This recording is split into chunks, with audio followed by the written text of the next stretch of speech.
I mean, in terms of communication, if we were in a relationship and you came home and said nothing and went straight to sleep and left in the morning, I would be feeling some kind of way as your partner, right? Yeah. Now change the dynamics. Communication is what? It's key. What you described is very true, that you would have regular catch-ups in a co-located place and in a normal engineering office. Welcome, Francis, and thank you very much for joining us today for PhD Hard Talk. How are we today? We're good. Yeah, we're very good. Thank you. End of the week for me, so looking forward to a nice weekend. Brilliant. So the reason why we're here today is pretty much to discuss your research, what you're doing at this moment in time, and if you've got any advice for your younger self and the audience out there. So the first question is, could you just take us through, give us a brief summary of your research? Absolutely, yes. So my research, the title for my thesis, which I will endeavour to get right when I tell this story because I tend to get it wrong, or it's been a couple of years since I submitted, so it sits on the shelf, was Understanding Interpersonal Communications within Virtual Teams Delivering Engineering Projects into the Western Australian Resources Sector. I had to pause a bit there because I shifted some of the words around various times in the past. The research was focused on looking at how people in these teams work together at distance when they are not co-located, but looking really at large groups, so 200, 300, 400 people in one location, a couple of hundred people in another location. How do they work together, and why does it not work as well many times as people would like to think? Brilliant. So in terms of your research then, whom was it for? Was it for the business, the community, or the employee? Look, first off, I guess the trigger for me was to do it for me because it was a question that I had eating away at my brain based on industry experience that I'd had. I would say from where it actually has the potential to have the most impact would be both on industry and on the individuals working within these teams. From the industry level, the lost opportunity and added expense when it doesn't work well is very significant. You know, some of the big resources projects that I was working on that led me to start on this were in the billions of dollars, and you don't have to have a large percentage of overrun on a project of that size before it starts to become really, really significant. So from a corporate business cost and expense perspective, there is a big potential opportunity to at least de-risk some of that. I'm never ever going to say that my one thesis is going to solve all these problems, but it should contribute towards it. At the individual's level, when you're working in these teams, if the team is dysfunctional, if the team isn't communicating well with your colleagues in other locations, the psychological and emotional and just workplace stress and fatigue that it puts on people can be significant as well. People were telling me during some of my interviews about being burnt out and exhausted and having to go back and rework things and feeling micromanaged. And all of that shouldn't be the case. I think there are potentials on both sides there. Okay, I'm understanding, but based on my experience coming from industry, people always feel like they're micromanaged. It's not the technology. If you're not capable of doing your job, you feel like you're being micromanaged when someone asks you a simple syntax and you have your back against the wall, and from then on the relationship is done for. Yeah, absolutely. Essentially, my question, I guess, is did you look at those people's capability before having that interaction? Because usually it's a capability issue. It's not the micromanagement element. Yeah, look, that's a really good question. I didn't look at that specifically. That would have been way outside of the bounds of my research questions. I guess the precursor around the personnel that I did these interviews with, they were generally senior managers and senior engineers in their own organizations who, working in the same role in a co-located project, were trusted to undertake their work. They were allowed a lot of freedom to make sure they were managing their workflows at the right pace. Where the micromanagement and perceptions of micromanagement came was from a sense that the person at the other end of the telephone or the other end of the email or the video call, because they didn't know them and because they weren't used to working with them and because maybe they spoke another language, they came from a different culture, they didn't trust them.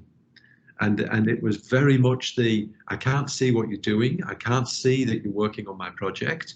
So my way of reacting to that as the person working with this person at distance is to say, I expect to see your work at the end of every day so that I can review it and give you feedback for the following day when you come into work.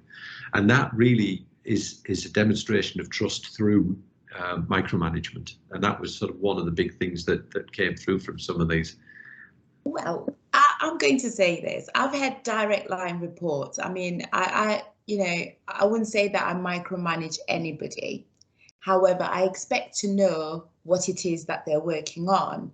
And I will ask, what is your caseload? The reason being, I need to keep on top of it so I can then have that conversation with my boss to say, this is where we are as a team. Forecast, I don't think will be capable to undertake any more projects. Yep. Currently, we're already imbalanced and I need to work on the well-being of the team. So therefore, if I'm asking for you to send me some information or a highlight or a quick email to say, I've had these technical issues today, as we've had technical issues in terms of our video. You know, we were meant to finish this like an hour ago. We're still here, which is brilliant. I've gotten to know you. But I'm now thinking to myself, that's not really micromanagement because I need to see what you're doing so that I can report to my boss. How do I report when I can't see what you're doing and I don't know what you're doing? Yep. No, I get that. And it's the dynamics in the nature of the kind of work. So these are big engineering projects where where you may have someone might be working on a particular task, I don't know, developing a drawing or some specifications or something, and it's a document that you might be working on for a few days or for a week, or you may be working on, you know, whatever it is. And there's milestones in schedules where you would in a co-located world, you would work on that and you would reach out to your colleagues if you needed input. And you would, but then you would when you get to a certain point to say, okay, this is now ready for you to take a look at, you would pass it across for the other person to look at. That wasn't the dynamic that was happening for some people in these teams. What they were seeing was they weren't being allowed to finish their input into this work. They were having to report, you know, way more frequently than they would normally be. And it just makes people feel like there's someone sitting on their shoulder or standing behind them, because you wouldn't, if you were working in the same office as somebody and they were doing something for you, you wouldn't go and stand behind them and watch what they were doing all the time. That's the sense that some of these people were getting. Okay, so I understand what you're saying. Yeah. I'm choosing to disagree with you. Good. The reason being, if I'm working on a project, I mean, you're in Australia and I'm in the UK, there's a massive time difference. We both know that. And I'm working on a project. And let's say we take that away in terms of you being in Australia and I in the UK, we're in the same office. And you know that I'm working on that project. You would still ask me to have a catch-up session to see where we are, if we've got, you know, any issues. As you do a postmortem, it's a big project, it's worth 400 billion. So we've done a postmortem, we know what the risks are. Even if you're working on a drawing, surely you should be able to say, today, I haven't managed to do A, B, C, D. However, these are the key challenges, and send that in an email. It's only 3 seconds. Isn't that better than not saying anything and waiting till you've got something? I mean, in terms of communication, if we were in a relationship and you came home and said nothing and went straight to sleep and left in the morning, I would be feeling some kind of way as your partner, right? Yeah. Now change the dynamics. Yeah. Communication is what? It's key. And here I'm hearing they don't want to communicate because they're at senior level, they've worked really hard and everybody trusts them. They're good at their jobs. So they don't want to be asked because they're used to just presenting and everybody takes their word. It sounds like a pride issue here. Oh, look, I mean, I'm not suggesting when I'm talking about micromanagement that it was all in one direction. Mm-hmm. There was definitely a pride issue. There was a cultural difference between the different well, there was a difference between the cultures in the different offices and between the different individuals, but still what you describe is very true, that you would have regular catch-ups in a co-located place, and in a normal engineering office that would happen probably about once a week. You would get the people together, you'd have casual conversations while you're getting a cup of tea or whatever as you're walking past people, but you wouldn't have a formal catch-up every day on a particular piece of work with every person that's working for you on all of their stuff and say, okay, where are you with this, where are you with that, where are you with the other. There would be a point where you would say, well, let me know if you've got a problem and we'll catch up in a week. But that wasn't the way that behaviour was coming through. And look, this was only a very minor part in the overall of what came out of my research, but it's still, it's great fun to debate these things backwards and forwards, particularly with people from different industrial backgrounds and different workplace backgrounds as well. So that was just one part, as I say, that came through from all of this. Okay, no, that's perfectly fine. So going back to your research, could you just highlight the key challenges that came up as you were conducting your research? The biggest key challenge, I think, and one of the things that I've given feedback to a lot of, I wouldn't say younger, because that's not always the case, earlier in their research PhD candidates, is, so my research was qualitative. It was a big bunch of interviews followed by a ridiculous amount of time analysing all the transcripts of those interviews and then writing it up into a thesis at the end. The thing that I was still surprised at, even though I had an extensive industry network, I knew a lot of people that were working in this space, the thing that still surprised me was just how long it took to reach out to people to say, can I come and talk to you, to persuade them that it was in their interests to help me with my research, then to actually schedule the interviews with them and their colleagues, because I wanted to interview 3 or 4 people in at each end of each of these virtual team relationships, to negotiate all of those and then to do the actual interviews took a staggeringly long amount of time, way longer than I would have expected. And for me, I was fortunate that I was mature age, self-funded, no hard timelines on me for my thesis, and part-time. So in Australia, part-time research, you're allowed 8 years to complete your PhD. I submitted mine a month before my 8-year deadline, but I would have spent a year and a half doing my interviews, doing my 35 interviews in batches, but still a year and a half. It just was, so that was one of the big challenges, I guess, just in terms of getting through all of that. Another one was when I was actually trying to persuade people for me to go and do these interviews, because some people would say, well, yep, it's great, come on in, we really want to get the learnings. Other people would say, oh, we're experts in this already, we don't need you to come and talk to us. And that was a very interesting experience in itself. Thereafter, really, it's managing the ongoing mechanics of doing the PhD. Now, a lot of it is very mechanical. Particularly, I can speak for my own.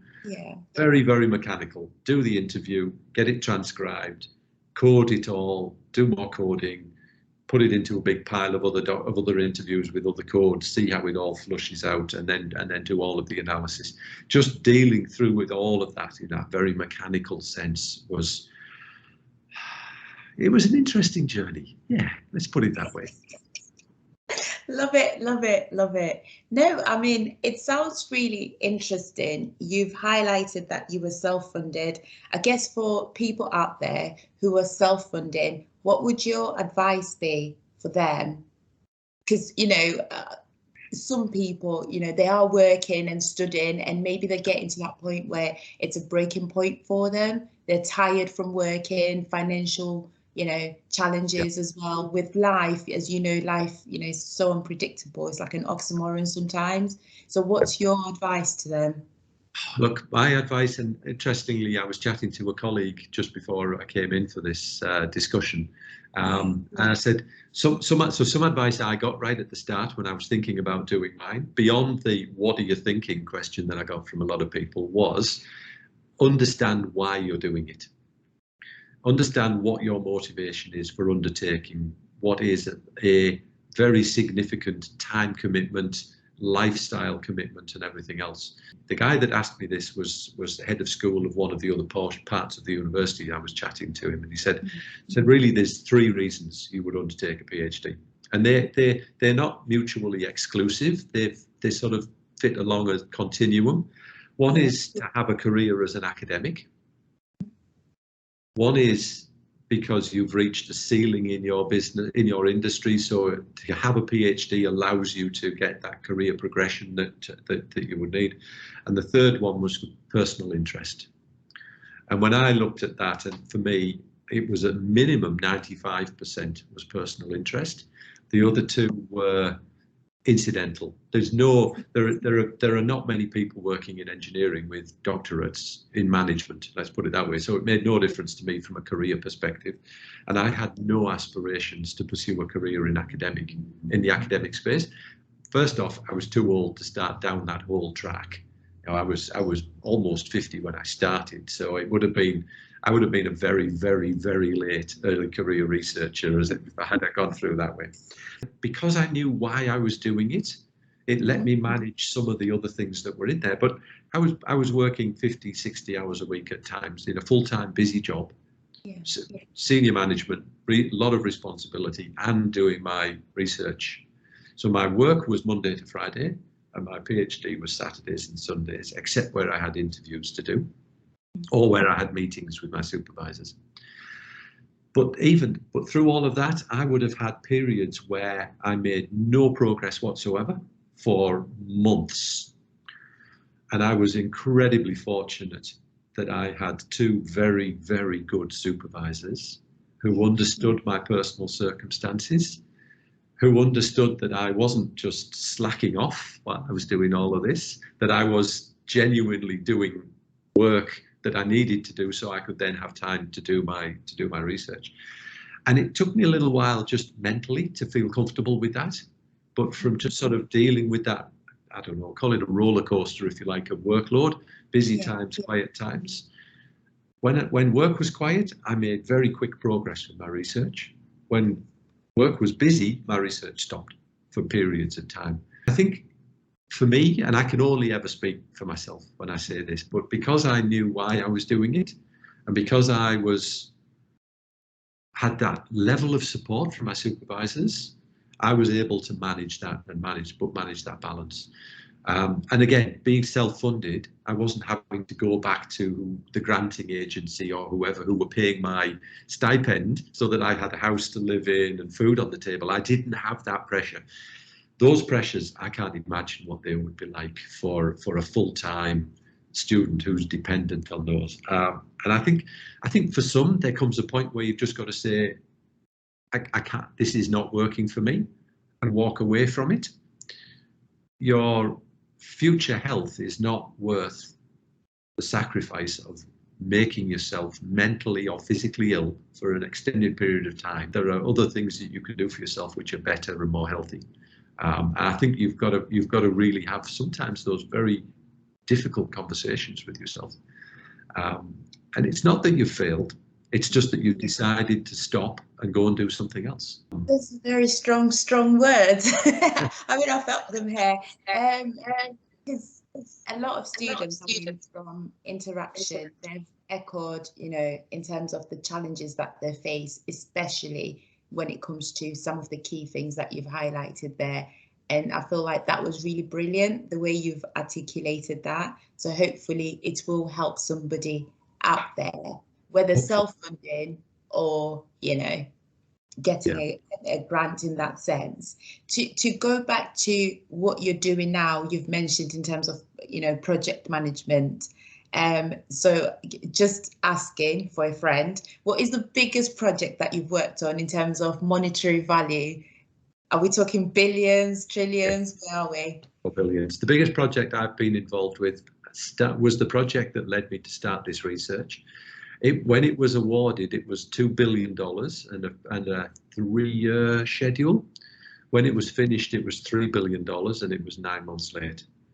And so that was a 50% cost overrun and 9 extra months on its schedule. That's the biggest project I personally have been involved with.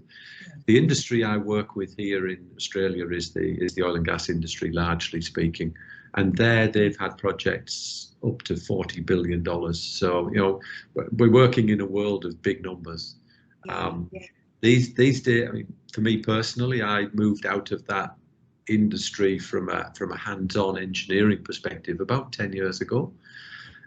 So I work now in a small not-for-profit organisation that helps industry to commercialise R&D and to bring them together around collaborative opportunities to do things better. And that's a fascinating space to work. But then I also end up doing a little bit of teaching and all sorts of other bits and pieces as well. So yeah, I'm not quite sure how to describe myself from what I'm doing with people. Yeah, I think I've got it. You've done your PhD, you've always done project management, you've worked in engineering, but from all your skills in terms of expertise, you've gone back to lecturing, but not in academia, but more for, you know, a normal person like I, an engineer, or, you know, a project manager or an apprentice. Is that what I'm getting in terms of how we can collaborate skill and monetary value? Yeah, look, the lecturing I do is as an external that turns up 6 weeks a year for 6 hours a week to teach engineering students management and project management, and that's it. And at the end of that 6 weeks, I go off and I don't do any more for the rest of the year, and I love doing it. I really do. But I really could not have seen myself heading down a career where much as I enjoy the teaching, I could not see myself heading down a career where that was the case. At my point in life, with my background and my experience. So I have to say this, you have to take back your comment that you made earlier in terms of I'm 50 and I can't go back into education and be an early academic. I did not think I would do it. But you're doing it, so you are. I am doing it, and but it happened. It wasn't something where I planned, where I wanted to be it. It happened along the way, and I've been doing it for 6 years. This is the way life changes. You know, you're a different person when you finish. You're a different person halfway through, but you're a very different person when you finish to when you are at the start. When I had my graduation, and you've got yours to look forward to in a few years' time when you complete all of this, I was absolutely staggered at how emotional I felt, parading in with the 5 or 6 or 7 other graduating doctoral candidates for my particular graduation. It absolutely blew my mind that I felt so emotional at that point. And it wasn't an emotion like, geez, I'm glad I'm finished. It was an emotion like, wow, look what I've done. Look at where I've come to. I'm the first in my family to go beyond an undergraduate degree. I'll go even further than that. So I have a very strange background. I left school at 16. School and me were mutually incompatible during my teenage years. Let's just put it that way. Late 70s, they brought in the comprehensive system. I was starting out in the grammar school. The whole school system was just a disaster, and it just did not work for me. I left school at 16, went and did a trades apprenticeship, did a whole bunch of night school, finished up with a vocational qualification, as we refer to them here in Australia. And thought at that point, I'm never ever going back to university. Never, no way whatsoever am I going to walk into the door of a university and sign up for a course. Mid-40s, I'm chatting with somebody because I'm looking to hire some of their graduates, and the guy says to me, "Oh, are you looking at the undergrad or the postgraduate? This is a project management master's." And I said, "Oh, tell me a bit more about this master's thing." The next thing I know, I'm signed up for it. 11 years later, I'm graduating from the same university with a doctorate. I would not ever have expected that would be the case. So that whole thing for me has been so opportunistic, if that's maybe the right word. It just, none of it was planned. It sort of, life happens to you while you're doing other things. It was really, really amazing that it went through like that. So just hearing that, I mean, I'm touched. I'm just thinking, do you have any wise words for somebody who's gone through a similar path? I know I've met a few people who left, you know, the UK, and they've gone to Australia or New Zealand, and they've done engineering, similar stuff to what you've said, and they're in between both worlds. They want to come back home, or they're still thinking they've got a master's, you know, because that side, it can be sponsored, isn't it, if you're in the trade. And what advice do you have? Yeah, if they wanted to pursue a PhD and they're let's call them a mature age, I wouldn't say at my age, but they're a mature age, where it's not something, again, it's not something that's going to be that they need to do, would be find a subject that, if you want to do it, find a subject that you really, really, really are deeply interested in. Find a university where you can do that subject, and spend as much time as is humanly possible choosing your supervisors. Because at that age, you can't, I would argue, at that age, you can choose your supervisors. When you know, it's such a different dynamic. Seriously, when you're doing it out of choice, you can choose your supervisors. You can interview your supervisors to say, do I want, this is good, you're going to go and meet your supervisors in a completely different light now, aren't you? I'm laughing, sorry. No, I get that response a lot when I say this to people. Yes. But these are going to be your closest friends, your closest advisors, and your absolute confidants in your academic journey for the next 4 to 8 years as you work through your doctorate. They will walk with you all the way along that journey. You don't want to do that with people that are either not interested in what you're doing, not supportive of what you're doing, or you just don't get on with them. That's true. Now, I didn't know that when I started this. I met David, my primary supervisor, just through a casual conversation. I told him what I was going to do, and he was like, "Oh, that's interesting. I want to be a supervisor here and here. I've brought another academic who's going to be your co-supervisor." I had no idea. But they were two of the best people. They were absolutely phenomenal all the way through. David was my primary supervisor, and he was the big thinker, and he was the one who would work with me on, you know, on methodology and all these sorts of things. And then Carolyn, my other supervisor, she was very, very much the procedural, make sure your writing is up to scratch, make sure everything else fits together. Between the two of them, they both got on really, really well. But they were my contemporaries from an age perspective. They were both pure academics, in as much as they'd spent their entire life in the education and research space. But just through pure luck, they became two really close friends and very trusted people for me as I went through this. And I hear some of the stories. You know, we met through Twitter, yeah? I hear some of the most appalling stories. You read some of these horror stories on Twitter of PhD researchers who are pouring their hearts and souls into their work. And they're there because it's a passion, and they're sacrificing their financial well-being for the next few years to do this work. And they're treated like indentured servants in some places. And the stuff that you hear and you read is like, how can this be the case? It's not supposed to be like that. The one other thing that I say to people a lot is to remember in a PhD what the PH stands for. And it's philosophy. And it's that you need at some point through the journey to find time to think about what you're researching. It's very easy to get locked into the mechanics of do this, then do this, then do this, then do this, then write it, then submit it, and then you're done. But somewhere along there, you need to find the time to absorb and conceptualize and philosophize about what it is that you're researching, whether it's in the sciences or whether it's in management or history or whatever, wherever your space is, because it changes how you see your subject. One of those big gaps that I had in mind was when I was halfway through writing halfway through putting my thesis together. I got to one of the chapters. I just got stuck, and I sat and looked at this chapter for about 3 months. And then I was in a conversation with one of my supervisors. I was trying to find a model that fit to bring all of these themes together.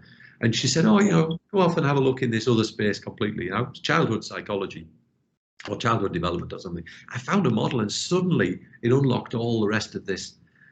But I'd be sitting, you know, sitting watching the TV and things would be going around, as happens to all of us. And just some of those ideas, but that philosophizing, that finding time to think was such an important part for me, for my journey. I mean, I've learned something from today's conversation, but I can see that you are a project manager, because you've just explained everything in a manner that I understand, and I think the audience will understand. But in terms of your research, you know, going back to the question and going back to the worth, it was 400 billion. I think I got that right, or I got that wrong. The project was for $3 billion when it finished. 3 billion, yeah. So in terms of, did you do a postmortem when the project was being thought of? Did you do a postmortem to see what the risk could be, so that you could plan ahead, just so that I'm getting somewhere with this? If I contextualize the project against my research, when the project was being planned, it was being planned to be executed in one location. So there was no allowance whatsoever in the planning of the project for any of that work to be done in another location anywhere in the world. At the end of the project, there was a lessons learned, as they refer to them. Postmortem always sounds a little bit like you're dealing with a corpse, but we ran a lessons learned exercise at the end of the project, and there was some recognition of the impact of having the job done the way it was done. But again, it was a room full of engineers doing this work, and most of them looked at it and said, "Oh, we chose the wrong widget for this application," or we got this bit wrong, or we bought the wrong device for that. It was very much more in the technical. And I started, as I was getting through my research, to feel like a real misfit in some of those discussions. So now I've got that, taking that advice to our PhD students, based on that experience, I mean, you hate the word that I've used, lessons learned is what we're going for.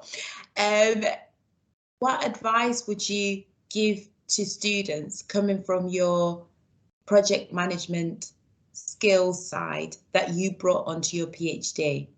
I think project management skills are incredibly useful when you are undertaking any big piece of research, because it lets you, in your mind, even if you don't do it on a piece of paper or on a computer screen or whatever, you have a mental schedule and a mental budget, and you do some risk analysis as well when you're doing all these sorts of things. And for me, the biggest risk, to go back to something I said earlier, the biggest risk through my to the delivery of my project, aside from the person doing the work keeling over or losing interest and not finishing it, the biggest risk was access to, for want of a better term, access to data, the ability to go and have those conversations and to get the insights that I wanted from the people I was speaking to. So there was a mental thing going on from a risk analysis perspective. From a schedule, the risk then comes across into the schedule, and I would argue that a lot of project management is risk management anyway, and in that, with hindsight, were I to do it again, I would start even earlier in terms of reaching out to people to start to schedule those interviews. I started early, but nowhere near early enough. If I'd started earlier, I would have finished earlier, maybe not. But the project management side gave me a lot of those structural tools that I used around the planning and management of where I was going with what I was doing.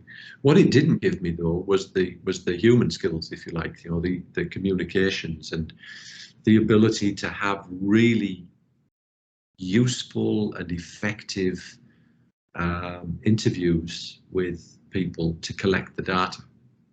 And I came away from some of those were incredibly hard to do, because the person, you would ask them a question hoping they would give you a reasonably long rambling answer like you're getting from me, and you would ask them the question, it would be yes, no, no, exactly. And it's, well, what do I do with that? Then at the other extreme, there was one interview I had that lasted for an hour and a half, and I felt at the end of that one like I'd been in there as some sort of emotional counsellor for the person I was talking to, because they'd gone through enormous problems in their project. And this is what I was asking people, you know, what works, what doesn't work, what are the pros and cons, what are the tools, what are the techniques in terms of actually executing these virtual teams? So I was asking them to give me a postmortem, to give me an insight into how they were working in these projects, and what the challenges were, and what they were doing that were making their projects effective. And for some of them, few people said to me it's the first time in their careers they'd ever actually paused and thought about what it was they were doing. Wow. Which was like, oh, okay, I did not expect to be hearing that from anybody. Yeah. So yeah, I maybe haven't answered your question, but I've answered mine in responding there. No, that's perfectly fine. I guess the one question that I have, since we're now rounding off, is how does your research benefit the community currently? Yeah, so I graduated I had my walk down the aisle in my graduation gowns in February 2020, so February last year. I was so fortunate, first off, that the weather was phenomenal, except 35 degrees wearing very heavy university gowns outdoors in the sun in Australia in the middle of February in Perth, which is hot and dry rather than hot and humid, was at the end of it, you get out, you could almost wring your clothes out here. So putting that bit aside, and that paints a horrible picture, doesn't it? So I graduated in February of last year. Lots of people, big party, lots of people milling around. I don't know, 1,000 undergraduates, maybe 200 master's graduates, and about 5 or 6 doctoral graduates on that night. There was things starting to happen at that point in time in Wuhan that were starting to manifest themselves around the rest of the world that had a profound effect on how businesses have worked over the last 18 months.